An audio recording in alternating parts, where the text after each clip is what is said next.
Hello guys, strawberry ఎక్కడో కాదండి, మన ఆంధ్రాలోని గిరిజన ప్రాంతంలో పెరుగుతుంది. అది లంసింగ్ అనే ఊర్లో ఉందన్నమాట. ఇప్పుడు వెళ్తున్నాం మనం స్ట్రాబెరీ ఫామ్ చూపించడానికి. ఇది ఆ స్ట్రాబెరీ ఫామ్ కి వెళ్ళే వే అన్నమాట. సో వచ్చేసాం దగ్గరికి. ఇదే స్ట్రాబెరీ ఫామ్.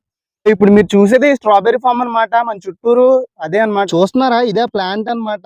ఈ చెట్లు లేవు, ఉన్నదాన్ని చూపిస్తాను నేను మీకు. చూడండి, ఈ ఫ్రూట్ పచ్చిదన్నమాట. సో మీకు చూపిస్తాను పండు ఎలా ఉంటది ఏంటనేది. టేస్ట్ కూడా చూద్దాము. సార్ పర్మిషన్ ఇచ్చారు మనకి. ఇంకా ఇది పండు అయింది. సో అది కోసి చూపిస్తాను నేను మీకు. నా చేతిలో చూస్తున్నారా, ఇవే స్ట్రాబెరీస్ అనమాట. సో టేస్ట్ ఎలా ఉందని చూసి చెప్తాను. కివి పండు ఇంకా సేమ్ అలానే ఉంది. కొంచెం చాలా బాగుంది టేస్ట్ అయితే. ఇది కొంచెం పచ్చిగా ఉంది,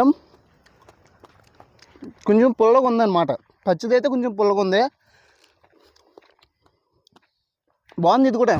సో ఫైనల్గా సబ్స్క్రైబ్ మాత్రం మర్చిపోకండి, ఇలాంటి వీడియోస్ బోల్డ్ అని వస్తాయి.